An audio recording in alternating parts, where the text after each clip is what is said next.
Livro de Juízes, capítulo 6, a partir do verso 11, nós vamos ler alguns versos.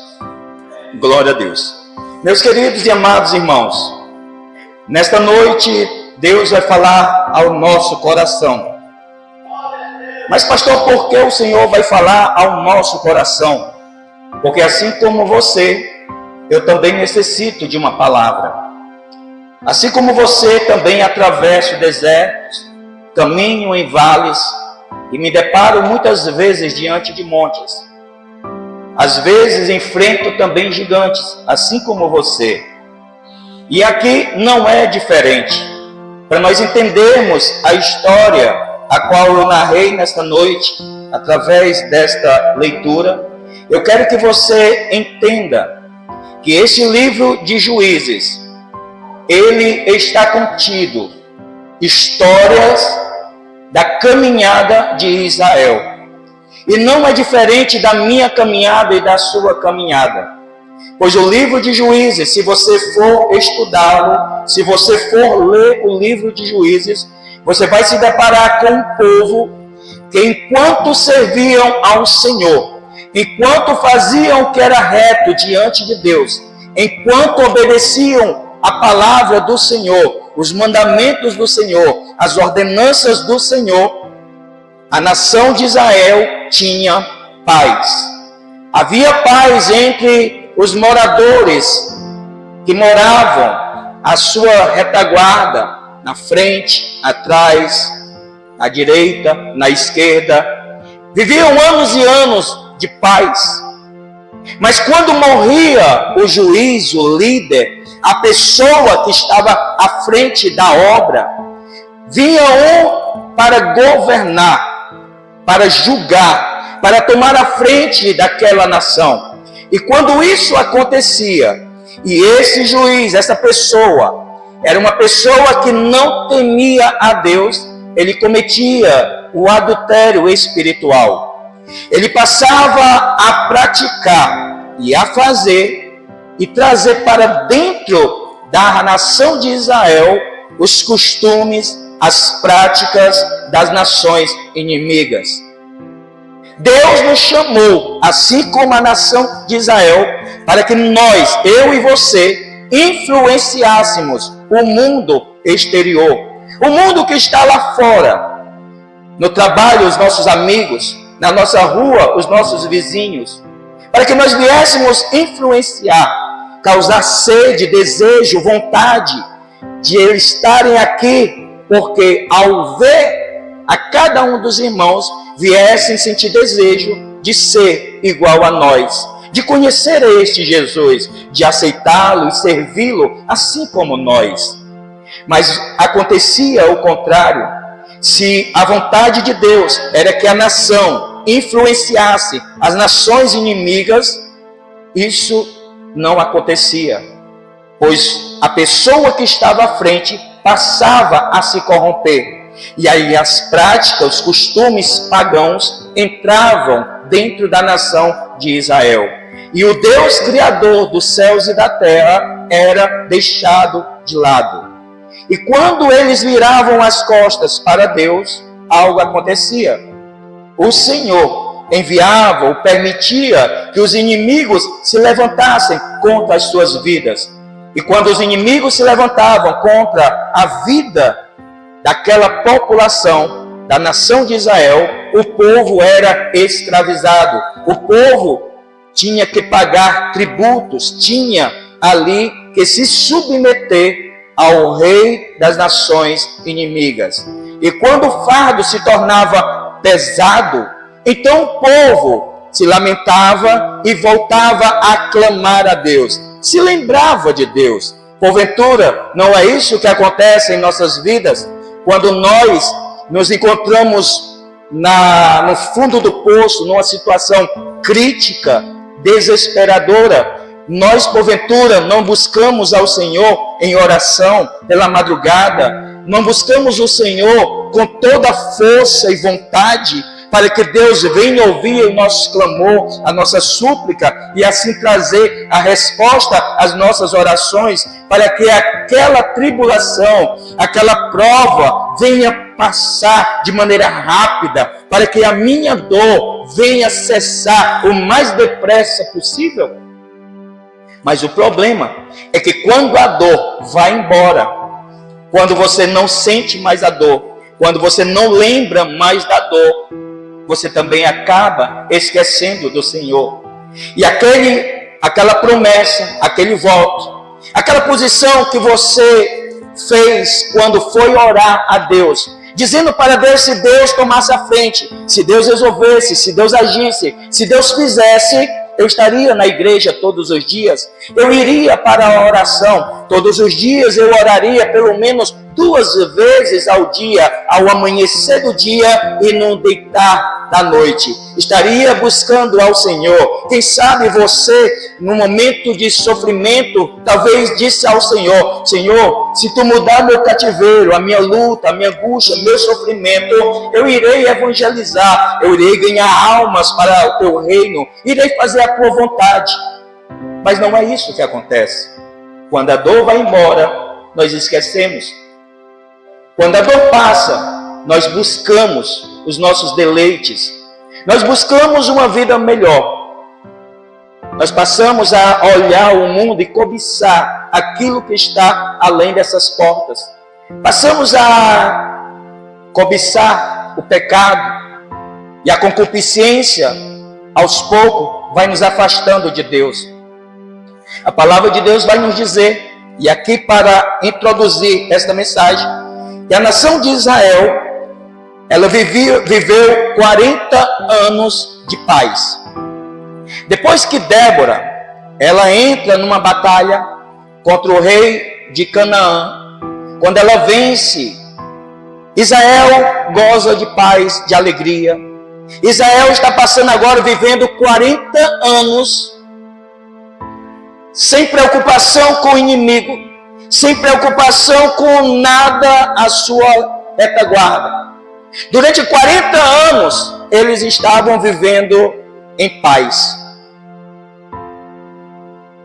Quando nós temos a paz, nós devemos ter cautela. E por quê, pastor?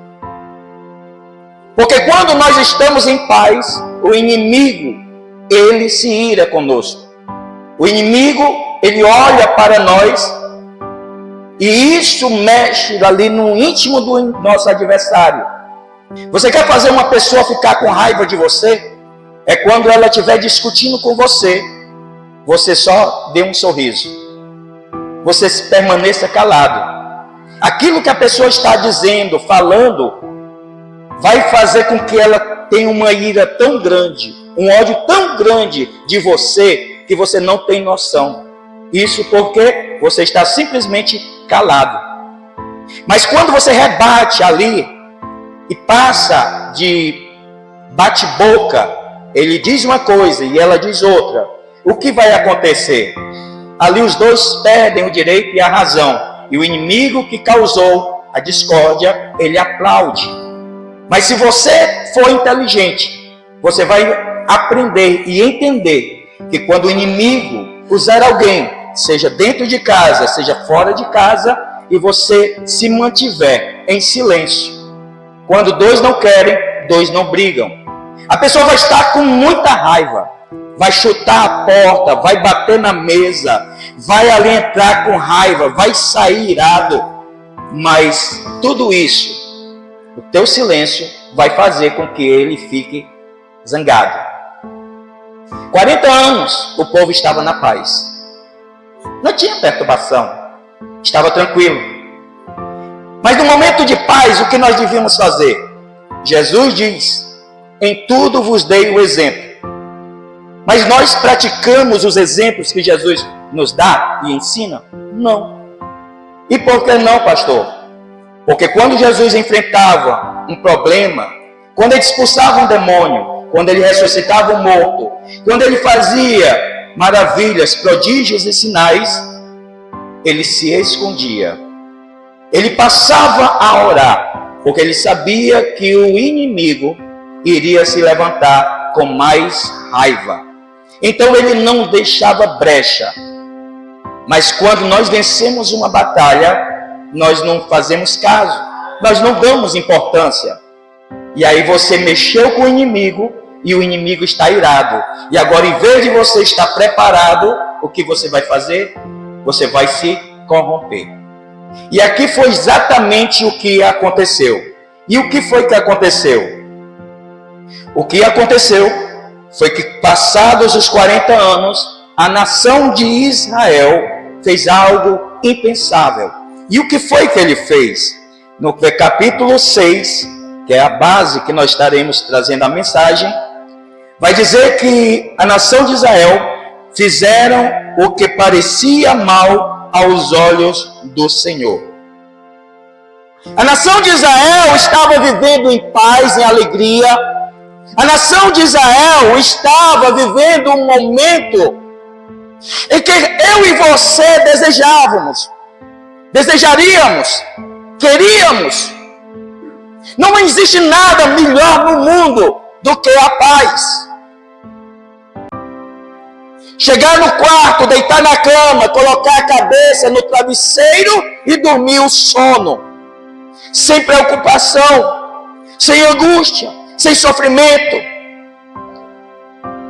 Sem ninguém para atormentar a nossa vida ou tirar e roubar a nossa paz. Então, a nação de Israel esquece de Deus e passa agora a fazer coisas que aos olhos de Deus não é certo. Aos olhos de Deus é errado. E aqui nós entendemos algo muito profundo. A consequência em fazer o que é mal perante o Senhor gera o castigo. O problema do ser humano é que vive um momento de paz, passa a praticar o que é errado, continua praticando o erro, o pecado, achando que Deus não está vendo. E o que acontece, pastor? O que acontece é que a conta um dia chega, mais cedo ou mais tarde. E essa nação, ela não tinha preocupação com isso, tinha esquecido disso, porque estava dando tudo certo, nada de mal acontecia. Não passava de simplesmente, no tempo do passado, os meus pais serviram Deus, que humilhou ao Egito, um Deus que derrubou ali a muralha de Jericó, é um Deus.